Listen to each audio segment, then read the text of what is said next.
Lieutenant Sarah Chen crouched behind the concrete barrier, her rifle steady despite the chaos erupting around the forward operating base. The Taliban had launched another coordinated attack just as the sun disappeared behind the Afghan mountains. Gunfire echoed through the valley, and the smell of burning diesel filled her nostrils. Sergeant Marcus "Tank" Rodriguez dropped beside her, his massive frame making the cover seem smaller. Tank was a Navy SEAL with 12 years of combat experience, and his reputation preceded him wherever he went. Sarah had heard the stories about his legendary marksmanship and his bold claims about nighttime operations. "Chen, you better keep your head down," Tank shouted over the incoming mortar rounds. "This isn't like your daytime patrols." "Night fighting is a different beast entirely." Sarah adjusted her scope and spotted 3 insurgents moving between buildings about 400 meters away. She controlled her breathing, just as her instructors had taught her during sniper school. The first shot rang out clean and precise. One target dropped immediately. Tank raised his eyebrows. "Nice shot, but that was luck. Real combat snipers know that darkness changes everything. The enemy can't see you, but you can't see them either. It becomes a waiting game." Another insurgent appeared in her crosshairs. Sarah squeezed the trigger again, and the figure crumpled to the ground. Tank's confident expression began to fade slightly, but he maintained his cocky attitude. "2 lucky shots don't make you a night warrior," he said, scanning the horizon with his own rifle. "I've been doing this since before you even enlisted. Trust me, sweetheart, no one targets snipers effectively after dark. The cover of darkness belongs to the experienced operators." Sarah bristled at the condescending tone, but she kept her focus on the battlefield. She had grown up hunting in the Montana wilderness with her grandfather, learning to track deer in complete darkness, using only starlight and intuition. The military had refined those natural skills, turning her into one of the most accurate shooters in her unit. The radio crackled with urgent communications from the command post. Intelligence reports indicated that enemy snipers had taken positions in the surrounding hills. They were picking off American soldiers with methodical precision, using the darkness as their shield. "Command is calling for counter-sniper support," Tank announced, checking his gear. "This is exactly what I've been training for. These mountain fighters think they own the night, but they're about to learn otherwise." Sarah studied the distant ridgelines through her night vision scope. She could detect subtle movements that others might miss, the slight shifting of shadows, the unnatural alignment of objects that suggested human presence. Her grandfather had always told her that patience was the hunter's greatest weapon. Tank positioned himself about 50 meters to her left, confident and methodical in his approach. He had served in Iraq, Afghanistan, and several classified operations across the Middle East. His fellow SEALs respected his abilities, and his superiors often called upon him for the most challenging assignments. "Watch and learn, Chen," he called out softly. "Real snipers don't just shoot targets. We hunt them. We think like them. We become invisible until the moment we strike." The first enemy sniper revealed his position with a muzzle flash from a ridge about 800 meters away. Tank immediately began calculating wind speed, elevation, and distance. Sarah had already spotted the same target and 2 additional positions that Tank hadn't noticed yet. She fired 3 quick shots in succession, each one finding its mark with deadly accuracy. The enemy snipers who had been terrorizing the base suddenly went silent. Tank stared in disbelief as Sarah calmly reloaded her rifle. "How did you see those positions?" he asked, genuinely surprised. "I've been scanning those hills for 10 minutes and only spotted 1 shooter." Sarah smiled quietly. "My grandfather taught me that the mountains speak to those who know how to listen. Every shadow has a story, every sound has meaning. You just have to pay attention." The night was far from over. Intelligence reports indicated that a larger group of enemy fighters was moving through the valley, planning to surround the base before dawn. Tank's confidence had taken a hit, but his competitive nature wasn't ready to admit defeat. "All right, Chen, you got lucky with those shots," he said, adjusting his position. "But sustained operations are different. Let's see how you handle real pressure when the enemy knows exactly where you are." Sarah checked her ammunition and settled in for a long night. She could sense movement in multiple directions, and her instincts told her that the real test was just beginning. Tank might have more experience, but she had something equally valuable, a natural connection to the environment that couldn't be taught in military schools. The challenge had been issued, and both snipers prepared for a battle that would test every skill they had learned. The Afghan mountains held secrets that only the most skilled hunters could unlock, and Sarah was about to prove that experience wasn't the only thing that mattered in combat. As the moon climbed higher in the star-filled sky, the stage was set for a confrontation that would change Tank's perspective on night fighting forever. Sarah gripped her rifle tighter, knowing that the real hunt was about to begin. The radio buzzed with urgent reports as Lieutenant Sarah Chen adjusted her position behind a cluster of rocks. Enemy fighters were moving through the valley in coordinated groups, using ancient smuggling routes that had been carved into the mountainside over centuries. Tank lay prone about 100 meters away, his breathing steady, but his confidence clearly shaken by her earlier performance. Sarah's scope revealed movement near a destroyed village about 600 meters to the north. 3 figures were setting up what appeared to be a heavy machine gun position. She could see the distinctive silhouette of a PKM gun and the careful way the fighters were arranging their cover. Her first shot eliminated the gunner before he could complete his setup. The other 2 fighters scrambled for cover, but Sarah was already tracking their movements. Her second shot caught one of them as he tried to reach a different position. The third fighter managed to disappear behind a stone wall, but Sarah marked his location for later. "How are you reading these positions so fast?" Tank whispered into his radio. "I'm using thermal imaging, and I still can't see half of what you're hitting." Sarah keyed her mic quietly. "Thermal imaging only shows heat signatures, but people move in patterns. They choose cover based on instinct. If you understand how they think, you can predict where they'll go next." Another group of insurgents appeared on a ridge to the east. These fighters were more experienced, moving in short bounds and using proper tactical spacing. Tank spotted them first this time and took a shot that missed by inches. The enemy fighters immediately went to ground and began searching for the source of the gunfire. Sarah watched the ridge carefully. She knew that experienced fighters would try to flank their attackers rather than retreat. Her patience paid off when she spotted movement in a gully about 200 meters from Tank's position. Enemy soldiers were crawling through the darkness, planning to circle around and eliminate him from behind. Her third and fourth shots of the night came in rapid succession. Both targets were moving, making the shots extremely difficult, but Sarah's childhood hunting experience served her well. She had learned to hit running deer in thick forest, which required similar skills in tracking and timing. Tank's radio crackled with amazement. "Chen, you just saved my life. I had no idea they were flanking me." The night vision revealed more movement across the valley. Sarah counted at least 12 fighters in 3 separate groups, all converging on the American position. This was turning into a major engagement, and the enemy was showing sophisticated tactics that suggested professional training. Tank repositioned himself and managed to eliminate one target from a group approaching from the west. His shot was clean and professional, proving that his reputation wasn't entirely undeserved. However, Sarah had already spotted the other members of that group and was tracking their movements. Her 5th shot came from an almost impossible angle, hitting a sniper who had concealed himself behind a rocky outcrop nearly 1,000 meters away. The target had been preparing to engage Tank, who was completely unaware of the threat. Tank's radio remained silent for several moments after that elimination. The enemy fighters were beginning to realize that they were facing an exceptionally skilled marksman.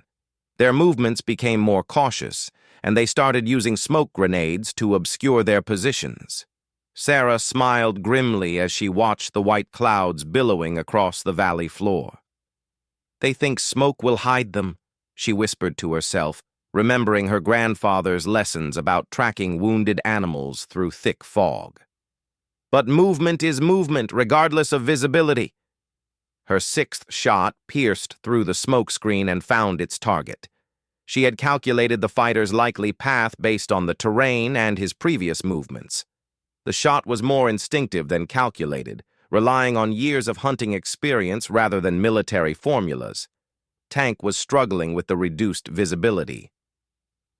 His thermal scope was partially effective, but the smoke was interfering with clear target identification.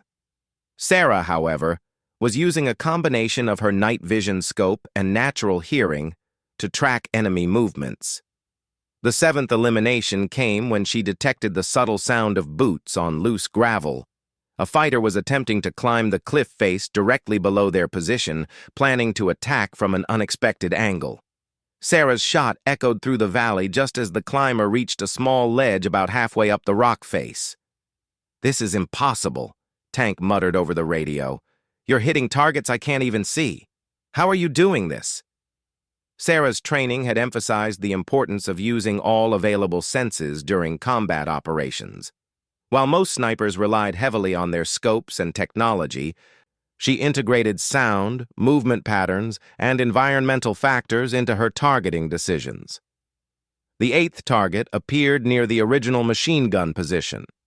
This fighter was trying to retrieve the PKM weapon, probably planning to set it up in a new location. Sarah's shot was particularly challenging because the target was partially concealed behind the gun itself, leaving only a small portion of his torso exposed. Tank attempted several shots during the next phase of the engagement, but struggled with the complex lighting conditions and multiple target locations. His military training was excellent, but it was designed around conventional scenarios with clear sight lines and predictable enemy behavior. Sarah's ninth elimination came near dawn, as the first hints of light began appearing over the eastern mountains.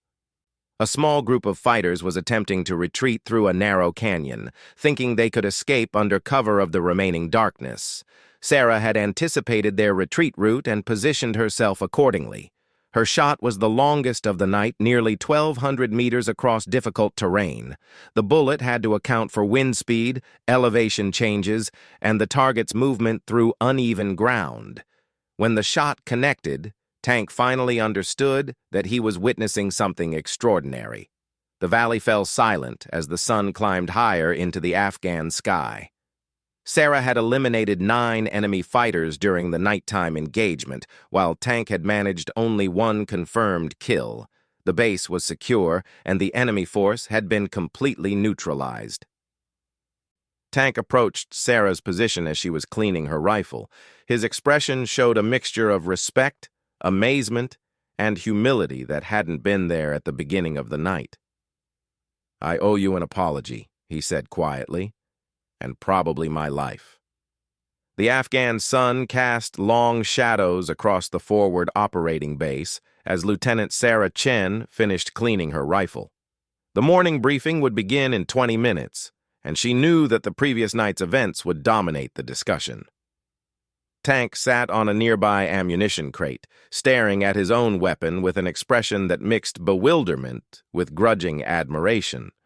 Colonel Martinez approached their position, carrying a folder filled with after-action reports and intelligence summaries.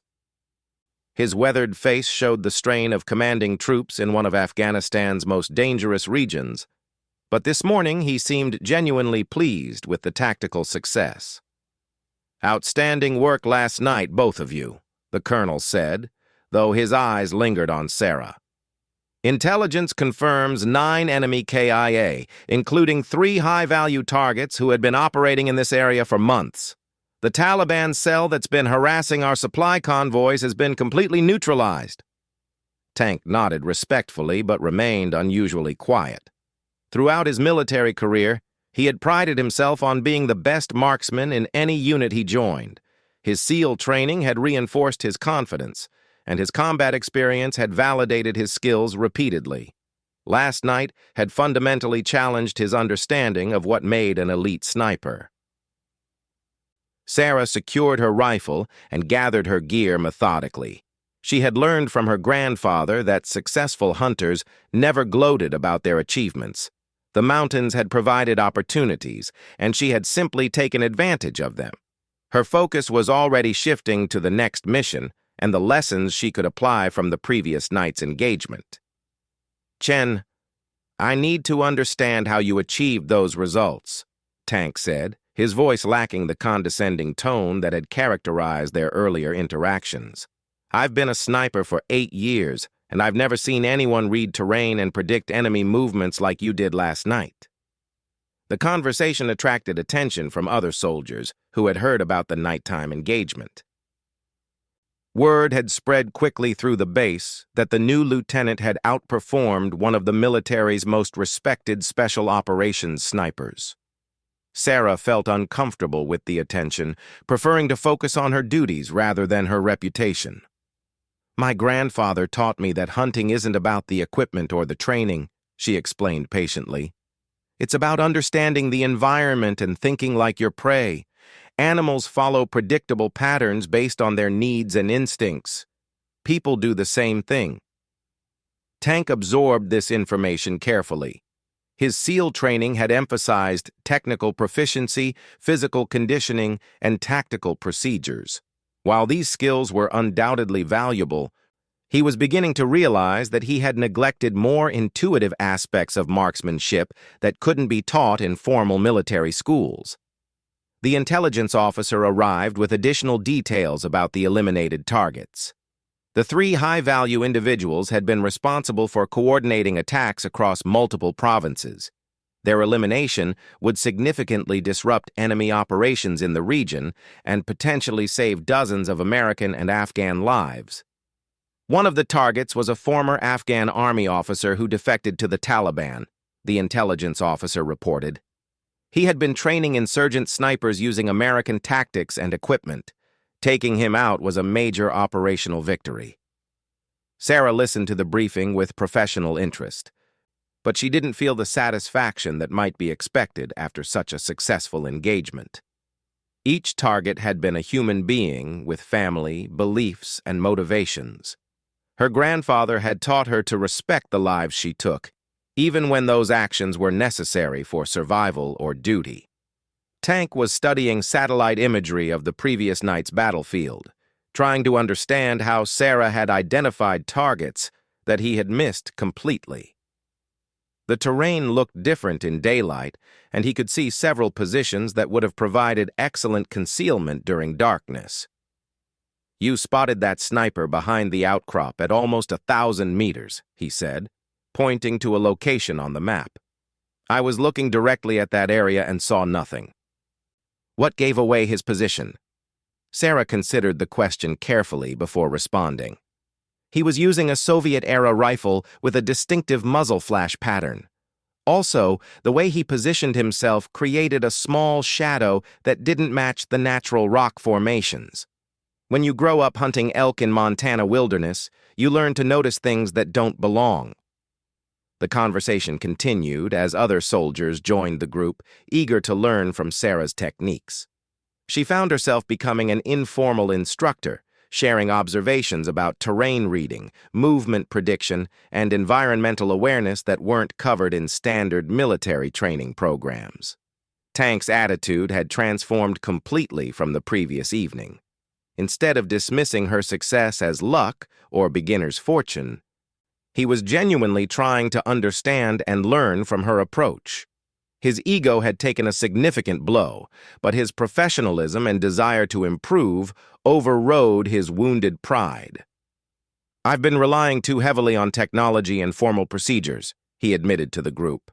"Night vision, thermal imaging, laser rangefinders, all of that equipment is valuable, but it can become a crutch that prevents you from developing natural skills." The colonel called for Sarah to join him privately for a debriefing session. As they walked toward the command post, he explained that her performance had attracted attention from higher headquarters. Special operations units were always looking for exceptional snipers, and her combination of natural ability and military training made her an ideal candidate for advanced assignments. "I'm recommending you for Ranger School," Colonel Martinez said. "After that, we'll see about getting you attached to a special operations unit. Your skills are too valuable to waste on conventional infantry operations." Sarah felt conflicted about the opportunity. She had joined the military to serve her country and protect her fellow soldiers, but she had never sought fame or special recognition.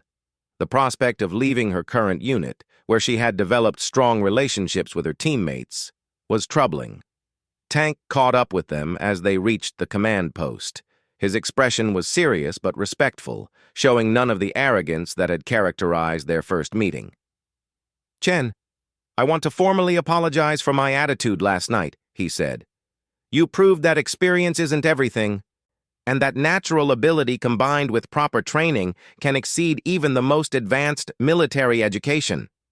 I was wrong, and I learned something valuable from watching you work." The acknowledgement meant more to Sarah than any official recognition or promotion opportunity. Tank's reputation throughout the special operations community was legendary, and his respect was not given lightly.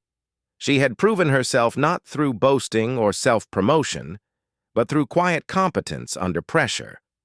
As the day progressed, word of the previous night's engagement continued to spread throughout the base and beyond. Sarah's 9 confirmed eliminations had become the subject of numerous conversations, and her techniques were being analyzed by instructors at sniper schools across the military.